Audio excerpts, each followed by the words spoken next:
Hello, MavMind Collective, and welcome to another episode of the HypnoSales Show. Today I'm going to be talking about the ABCs of HypnoSales.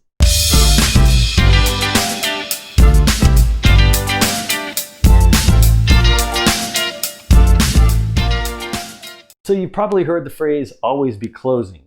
It comes from a movie called Glengarry Glen Ross, and it's known as the ABC of sales. In today's training, I'm going to reframe this for you, and I'm going to talk about it from the perspective of the ABCs of hypnosales or subconscious selling, and it's actually 5 things that you should always be doing. 5 things instead of just closing. Of course, you're going to be closing, but what are the 5 other things you should be doing when you're a hypnosales expert? All right, so these are the 5 things, and that's what I'm going to reveal today on this training. So the first one is you should always be confident. Okay, always be confident.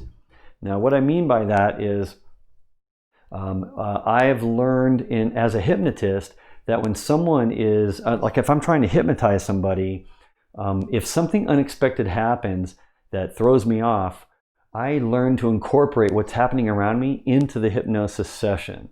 So my customer, my prospect, the person I'm hypnotizing, in that case, I'm in a clinical hypnotic type of an environment or conditioned situation, they're going to expect it to be part of the hypnosis. They're not going to know that it was something that it was unexpected to me. I'm going to make it part of it, and I'm going to be confident at all times, and it's going to appear that I meant to do it the whole time. So here's an example.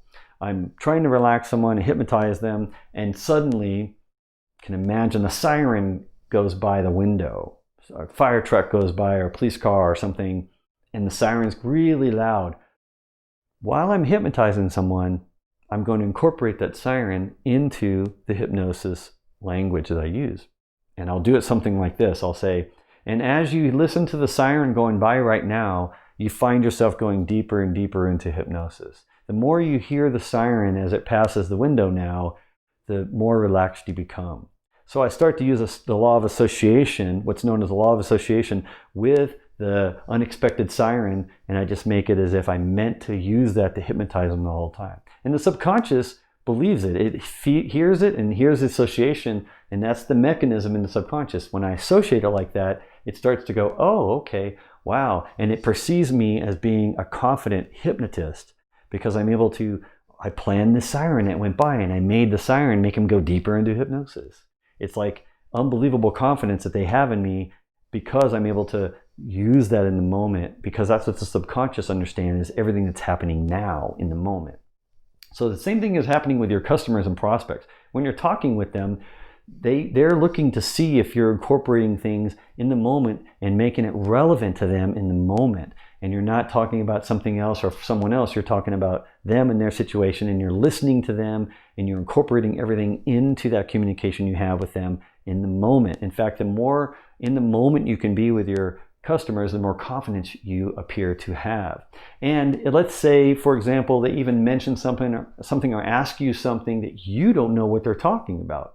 You can still make them feel like you're confident. You will appear more confident to them if you can ask more questions and make it about, like, for example, they ask you something you don't know. Instead of saying, I don't know, you say instead, I've had other clients ask me the same thing in the past, and I believe I know what you're talking about, but to avoid assuming too much about what other customers have, talked to me about this, like what they mean by that, like I don't know what you mean compared to what they meant. So I don't want to get this wrong, and I don't want to assume the meaning based on my other interactions with other customers and prospects before now. So would you mind sharing a little bit more insight, a little bit more detail as to why you're asking and what you mean, so I can avoid assuming like I might be doing right now? Is that okay? Would you mind sharing that?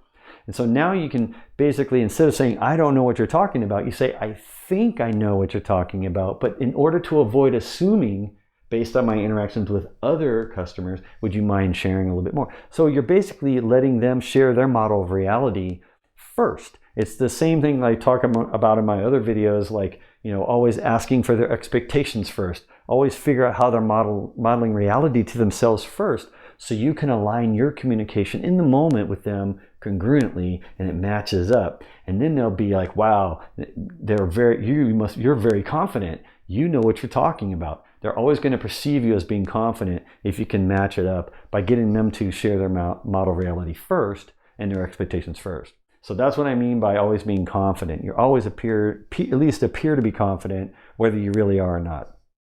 All right, the second one is complementary. So what this is your product or service. You should always see your product or service that you're selling to your prospect or client as being complementary to whatever else they're looking at. So in other words, I like to call it getting rid of competition by not having any competition. So the less you know about competitors and the more you know about how it complements other things, the more you can focus on how your product or service is the best for them and it brings the most value to them right now, versus how much better or worse your product is against a bunch of other competing products.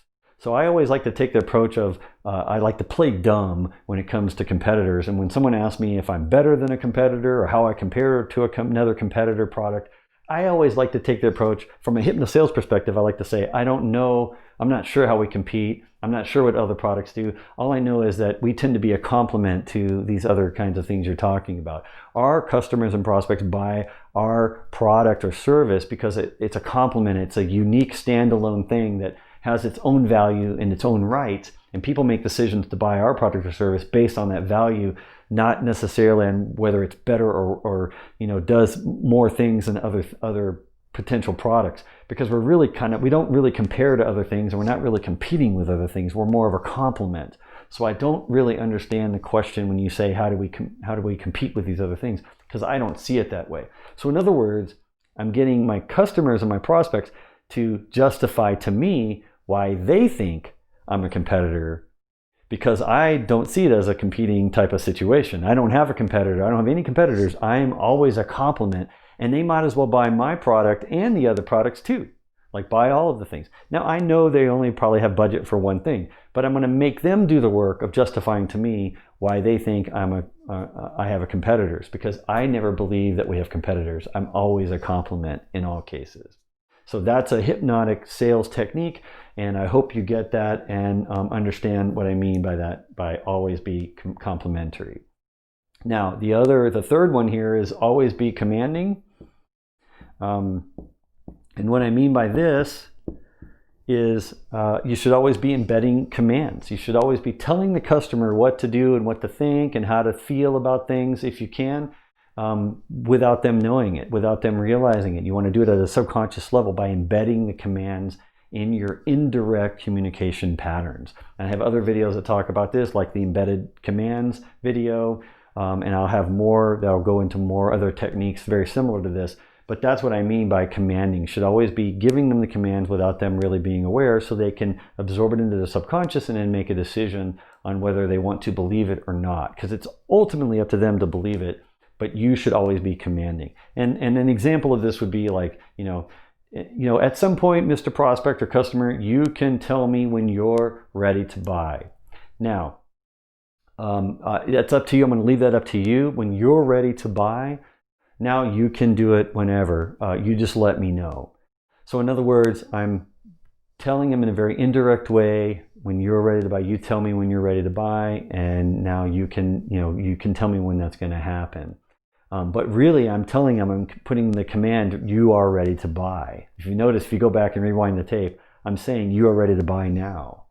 And I'm saying that command in there so I can plant that seed that will then go into the subconscious, and then they can decide if it's something they want to reject or not. Now, as I've said in other videos, if they don't want to buy, they will have a resistance to that automatically and say, look, I don't want to buy. They'll have to tell you that. They won't pretend if they really have already decided not to buy. But if they're still trying to make a decision, you can influence that and help them to think about your product more than other products by putting those commands in those indirect language, like I've talked about in other videos. So that's what I mean by always be commanding. You should always be planting the commands into the subconscious as much as you can. The fourth one here is you should always be curious. So this is pretty obvious, but you'd be surprised how many people I've worked with that don't ask questions at all. They ask questions maybe in the beginning, but then they're always in selling mode. They're always selling, and they're telling and telling and telling. And telling is not selling, as we say, right? So asking questions and always being curious is the key. And I've had customers tell me that the reason they went with me and my product or service was because I actually listened to them. I actually wanted to know what their use case was, what their pain was, what their gain was. If you remember my other video, I talk about pain being reframed to a gain. I actually want to know what's going to help them, and I want to be supportive of them. So from a HypnoSales perspective, by being curious, I'm always asking questions, and I'm always making the customer feel like I'm listening to them. They know I'm listening to them, and I'm trying to understand how they model reality ultimately. And I want to be able to align with their reality, my solution or product or service, and I want to communicate to them in a very congruent way that makes sense to them.